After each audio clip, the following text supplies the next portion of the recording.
been exceptional, and the standard and organisation has been second to none. So congrats to Steve and his team.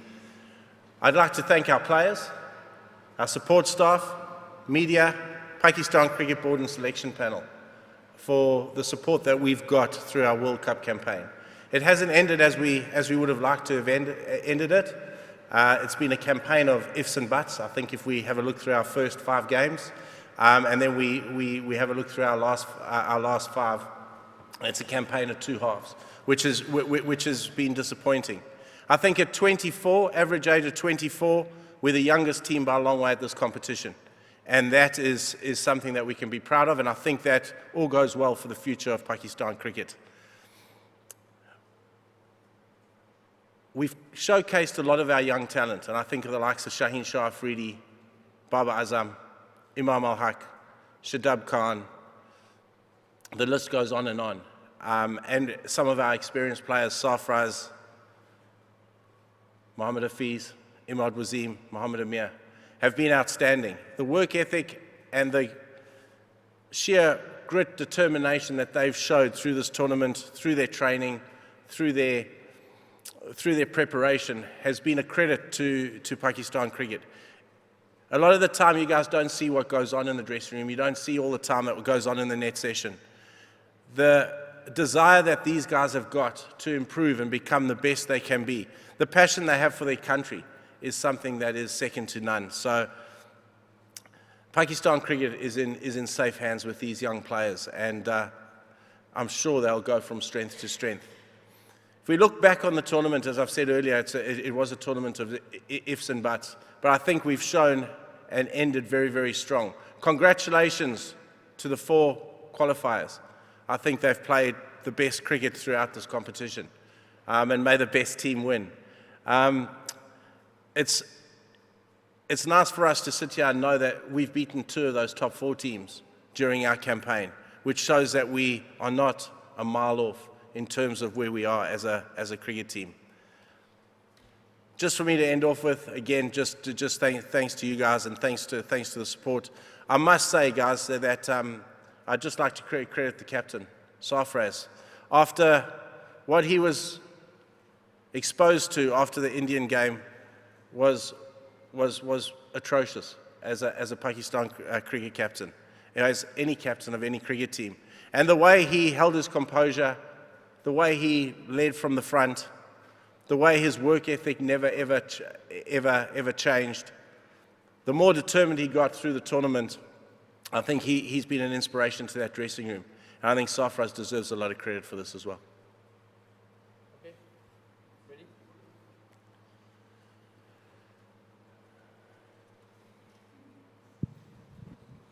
Mickey, here I am.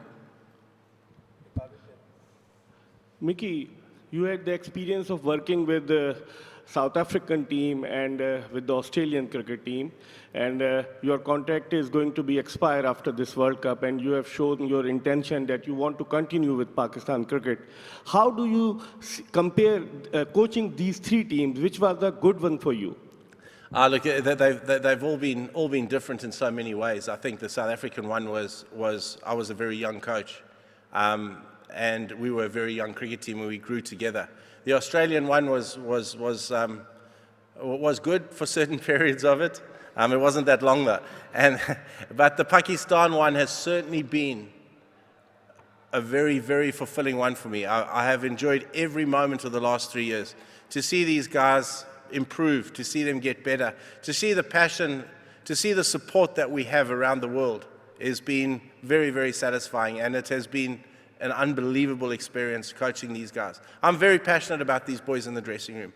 I'm very passionate about Pakistan cricket, and I'm very passionate about Pakistan. I just want to see Pakistan get to where they need to be. I'd love to see cricket come back to Pakistan because I think the population, the people need it. The people would love it. The color, the emotion would be second to none. So I love every minute and I have loved every minute of coaching this Pakistan cricket team. Mickey, Pakistan has a mixed start in the opening 4 games. They picked up the momentum of the last 4 games. What do you think the few main causes of Pakistan's not reaching the last four stage, we haven't improved our run rate in the four matches. What do you think? What do you thought? Yeah, I think if we go back, as I said, it's ifs and buts. If we go back, the West Indies game, first game of the tournament, when you lose like we lost, it's almost impossible to get back on net run rate. And I mean, we saw that. So that was disappointing.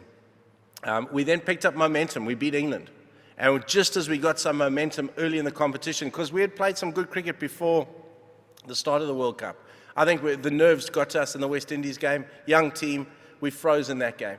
We then came back, dusted ourselves off, beat England, and then we got rained out against Sri Lanka.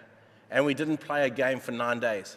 We didn't train other than indoors, and we lost momentum again, going into what was two very tough fixtures, Australia and India.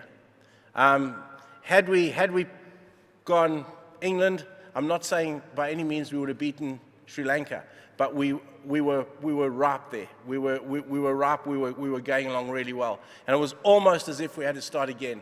And we hit two of the semi-finalist teams in Australia and India, and then obviously second half of the tournament I think has been superb, and I think we've showcased our talent. I think we've played some very, very good cricket.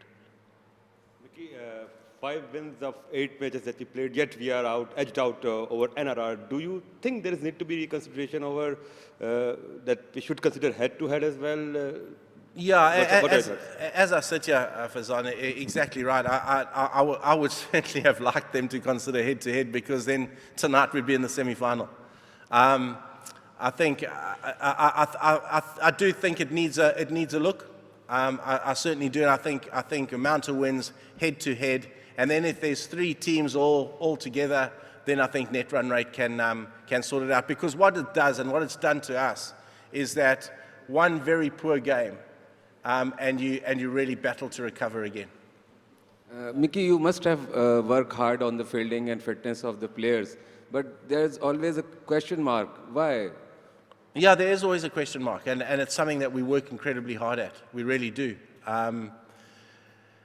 We'll just keep knocking the door down in terms of working on that, because we've seen an improvement. Our catching this tournament needs to improve. We know that. You know, I thought our ground fielding and throwing improved through the tournament.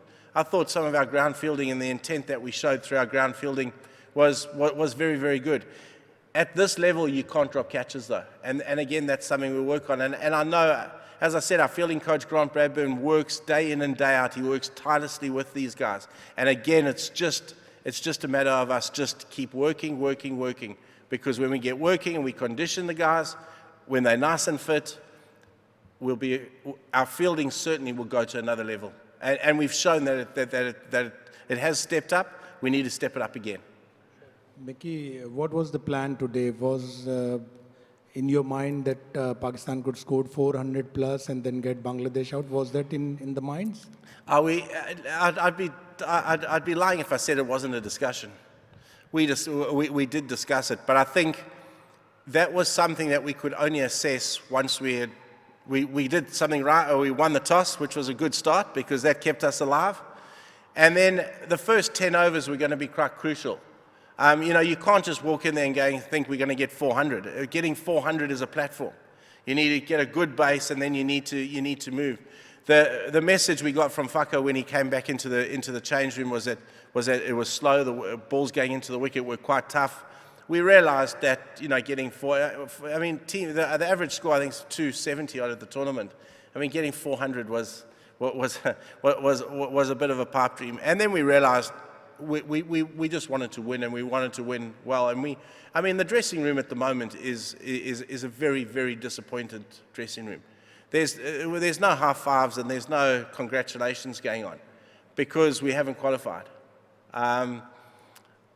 But the guys can leave this tournament with their heads held very, very high. They've worked unbelievably hard and they've played some very, very fine cricket. You watch a highlights package of the World Cup, there's going to be a lot of Pakistan players on it. Knocked out 2 of the final 4s, and even then you are going back home. What sort of disappointed you and your team is? And the second question is, what are the takeaways for you from this World Cup? First of all, it is disappointing, and I think it just goes back to to the first game, the West Indies game. If we looked at the Australian game, we had an opportunity to win that. At 135 for two, chasing 307, we had an opportunity. We didn't take that. We didn't take that opportunity. Those are the two games that when I go to bed tonight and lie back and think on the campaign, those are the two nightmares I'm going to have. The good, pleasant dreams I'm going to have are of Baba Azam. His batting through this tournament has been superb. Imam al-Haq gets better and better and better. Shadab Khan's going to get better and better. Shaheen Shah Afridi coming back is getting better. I'm so passionate about these young boys.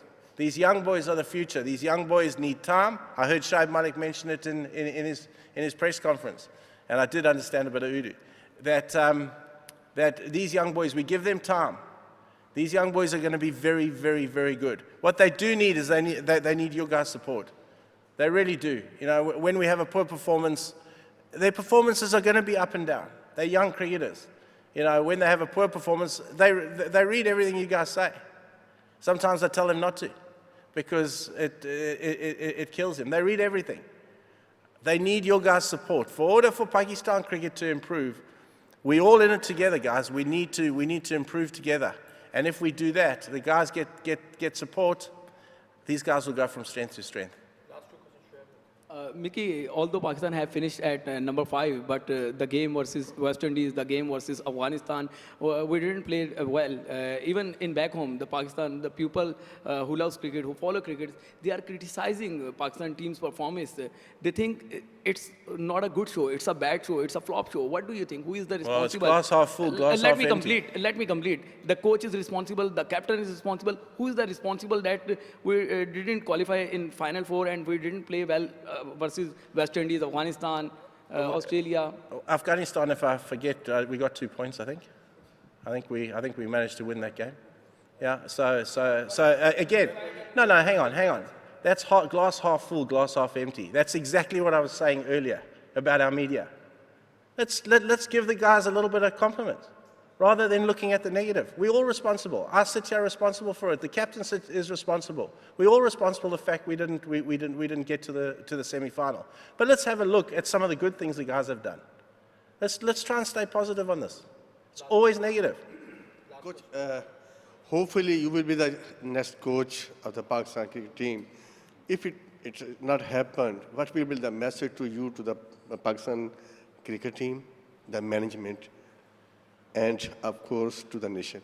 Yeah, look, well, there's going to be a review now, and we'll see how that goes. My message again is let's stay positive. We've got some very, very young cricketers who are going to be champion players. Let's back them. Let's support them, because they're going to be very, very good. Again, take-home message to the supporters. The supporters in England have been amazing. The support we've got here is unbelievable. And I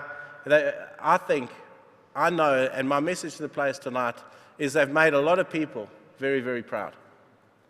Thank you very much. Thank you. Shaheen Adam